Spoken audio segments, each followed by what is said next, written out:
अरे main stream पे आप म्यूजिक लगा लगा के न्यूज दिखा रहे हैं। अरे वो न्यूज है क्या फिल्में? अरे आप हालात को दिखा रहे हैं। डन डन मोदी जी की बजा डंगा लगा दी भारत की लंका डन डन। ये न्यूज है? ये देश की सच्चाई सच छुपने नहीं देंगे। इतनी बड़ी दुर्घटना हो गई, उसको लोग अब मस्जिद और मंदिर से जोड़ रहे हैं, इसको कैसे देख रही हैं आप? देखिए बेशर्मी की इंतहा है। मैं तो आप लोगों के चैनल से यही सवाल करूंगी, कहाँ से लाते हो इतनी बेशर्मियां तुम उठाकर?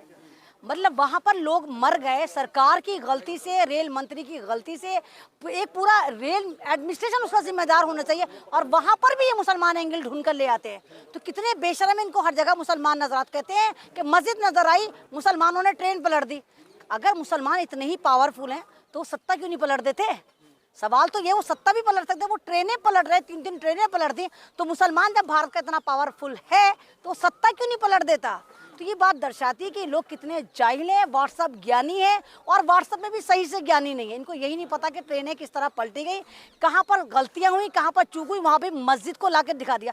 अगर हम बचपन में ट्रेन में बैठते थे, आप लोगों ने भी देखा होगा, कभी मंदिर जा रहा है, कभी गुरुद्वारा जा रहा है, कभी मस्जिद जा रही है। जब हम एक सिविल सोसाइटी से गुजरते थे तो चीज़ें भी नजर आती, दूर से नजर आती। भाई मस्जिद हो, मंदिर हो, गुरुद्वारा हो, ये चीज़ें ऐसे दूर से रिकॉग्नाइज हो जाती है कि मस्जिद है, देखो ये जा रहा है। तो अगर वहाँ पर रेलवे क्रॉसिंग के पास कोई मस्जिद नजर भी आ गई, हालांकि मंदिर भी होगा, तुम तलाशो वहाँ मंदिर भी मिलेगा, तो क्या अब मुसलमान ये कहे कि नहीं नहीं ये मंदिर का करिश्मा है, या मंदिर में कोई संत या महंत नाराज हो गए, या कोई गुरुजी नाराज होगा, उन्होंने गुस्से में आके तीनों ट्रेनें पलट दी?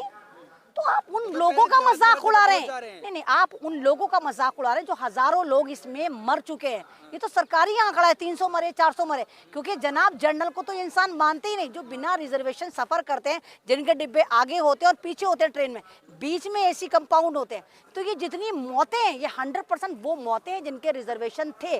स्लीपर वालों का तो कोई रिजर्वेशन होता नहीं है, तो इनकी तो मौत को भी काउंट नहीं करते हैं ये।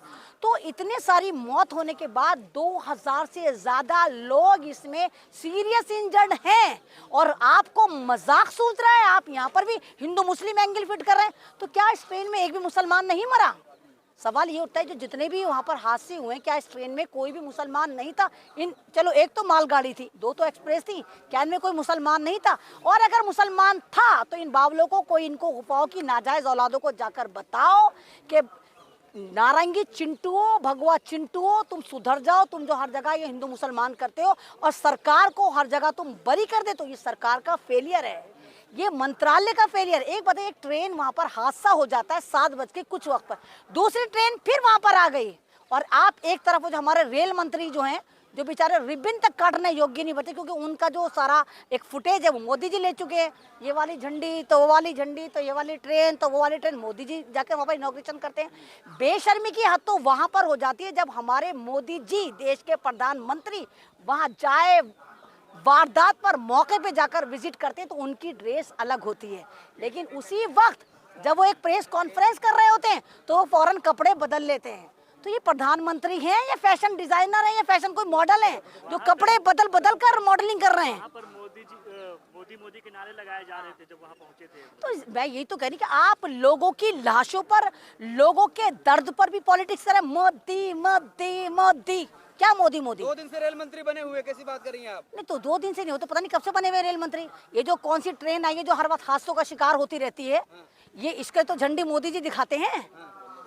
वंदे भारत जो ट्रेन है उसको कौन दिखाता है? और वंदे भारत को भी देखो ऐसी तैसी मार दी। क्या भारत में आज से पहले कोई ट्रेन नहीं चलती थी वंदे भारत से पहले?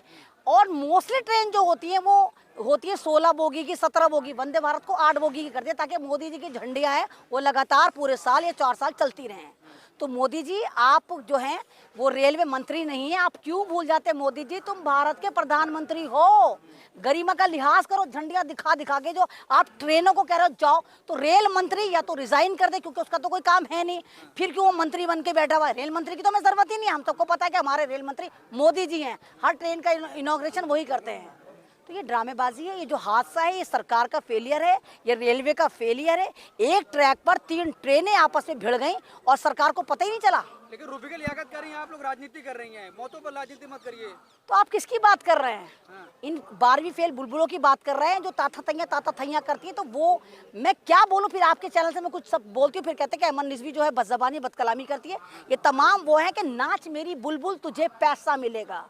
वो हैं कि आगे टुकड़ा डलता है बसंती, उन कुत्तों के सामने मत नाचना, यानी कि अपोजिशन के सामने मत नाचना, हमारे सामने नाचते रहना।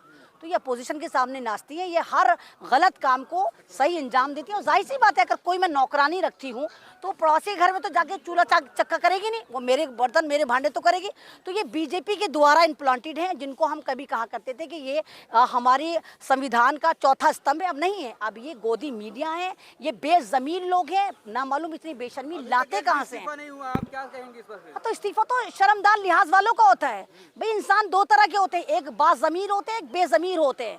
और ज़मीरदार वो होते हैं जिनका ज़मीर नहीं, तो कुत्ते बिल्ली भी जिंदा होते हैं, इंसान तो जिंदा तो वो भी होते हैं, चलते फिरते वो भी नजर आते हैं। लेकिन मनुष्य में अशरफुल मखलूक़ात इंसान को इसलिए कहा जाता है, इंसानों को तमाम जितने भी चरिंदे परिंदे दरिंदे हैवान भूत जिन सब में जो सबसे आला माना जाता है इंसान को माना जाता है। क्यों? क्योंकि हमारे पास बुद्धि होती है, हमें पता होता है ये सही है ये गलत है, तो हमारा ज़मीर जिंदा है। तो ये बेज़मीर लोग हैं, ये तो चलती फिरती लाशें हैं जिनको टुकड़े मिल रहे हैं। मुझे तो ये हैरानी है कि ये अपनी औलादों के सामने कैसे जाती होंगी, जब ये अपने घरों को जाते होंगे। ये तमाम जितने भी चैनल वाले हैं, तो इनकी औलादें दरवाजे बंद कर लेती हूँ, क्या पता हमारी माँ हमारी कब रेल पीट दे, कब हमारा कुछ चला दे। तो ये तो इनके तो घर वाले भी इनसे सिक्योर नहीं रहते होंगे, क्योंकि झूठ को सच झूठ को सच झूठ को सच दिखा दिखा के इन्होंने पूरे भारत का जो बंटादार एक लंका लगा दिया दुनिया में। तमाम लोग इनको अब गोदी मीडिया, तवायफ मीडिया, भांड मीडिया, ये मीडिया, कोई इनको अच्छे नाम से ये कहता है, यही कहता है भांड मीडिया, ये मीडिया, रोजाना नया नाम पाते हैं बेशरम। तो इनके कहने से कुछ नहीं था। हाँ, सोशल मीडिया पे क्या चल रहा है आप उसकी बात करिए। क्या सोशल मीडिया पे आप लोग नहीं दिखा रहे कि क्या हो रहा है? आप लोगों ने नहीं दिखाया पहलवानों के साथ क्या हो रहा है? आप लोगों ने नहीं दिखाया कि किसानों के साथ कितना जुल्म हो रहा था? आप लोगों ने नहीं दिखाया था कि शाहीन बाग पर क्या हो रहा था? आप लोग नहीं दिखाते जब देश में मॉब लिंचिंग होती है, और आप फिर खड़े हैं और रेलवे पर सवाल कर रहे हैं। तो आप ट्रू मीडिया हैं, और आज हिंदुस्तान का ज़्यादातर जो बुद्धिजीवी है, जो मतलब बाकी इंसान है, वो आप लोगों को देखता है, इसीलिए आप पे भी लगामें कसी हुई हैं। किसी का पेज उड़ा दिया, किसी को जेल में डाल दिया, किसी को ये कर दिया। तो सोशल मीडिया की जिम्मेदारी है, और उन तमाम लोगों की भी जिम्मेदारी है जो आप लोगों को देख रहे हैं, वो व्यूवर्स जो आपको देख रहे हैं। आप प्लीज़ इन चैनलों को फॉलो करा करें, इनको देखा करें कि ये बाकी सच्चा मीडिया जो आप तक हकीकत पहुँचाता है। लेकिन रूबिका लियाकत कह रही है कुछ लोगों को मौका चाहिए बस मोदी जी को बुरा कहने के लिए, आज उनको मौका मिल गया है। तो रूबिका लियाकत तो एक तरह मोदी जी को अपनी कहती है, मोदी जी मेरे जीजा जी हो, तो साली बन के रहती है मोदी जी की। तो साली तो फिर मैं कुछ कहूँगी डैश डैश डैश क्या होती है, तो आप कुछ समझ क्या होती है। हालांकि मोदी जी की बीवी नहीं है, लेकिन उसके बावजूद ये फ्री फंड की साली बन के बैठी हुई है। तो साली तो अपने जीजा को किस किस तरह प्रोटेक्ट करती है, तो इनका तो रिश्ता वही रिश्ता क्या कहलाता है। तो आप लोगों को पूछना चाहिए ना कि तुम मीडिया वाली हो, तुम वहाँ पर ताता थैया करती हो, उनके साथ बैठ कर टुकड़े तोड़ती हो, डांस करती हो, स्टूडियो में डांस करे। अरे महिला का अपमान तुम लोग न्यूज़ दिखाते हो, मैंने तो कभी नहीं देखा कि तुमने इसमें म्यूजिक लगा कर डन डन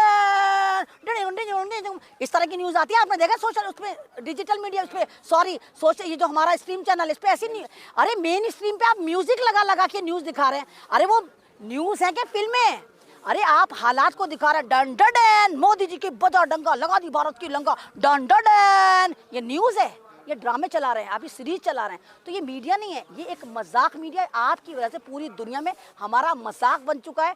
तो इस मीडिया की वजह से भारत बदनाम हो चुका। वो तो ऊपर वाले की देन है, गॉड गिफ्टेड है भारत के लिए कि सोशल मीडिया आप जैसे लोग जमीन पर उतरे हुए और सच्चाइयों को दिखाते हैं। ट्रेन वाले हादसा पे जो मस्जिद का मेन स्ट्रीम मीडिया थोड़ी लाया है, ये तो सोशल मीडिया और वो ट्विटर ने। तो सोशल मीडिया हो, मेन स्ट्रीम मीडिया हो, ट्विटर हो, पेपर हो, ये पत्तलकार चाटुकार, ये तमाम की तमाम सरकार के लिए काम करते हैं।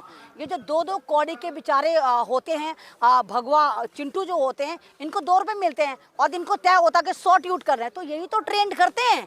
तो 2-2 रुपये में अगर ये ट्रेंड करके दिन भर में को 100-150 रुपये जमा कर लेते हैं, 50 रुपये में पौवा पी लेते हैं, 100-150 रुपये अपनी घरवाली को दे देते हैं, तो ये भी तो घर चलाएंगे। आप लोगों को इनका भी तो सोचना चाहिए।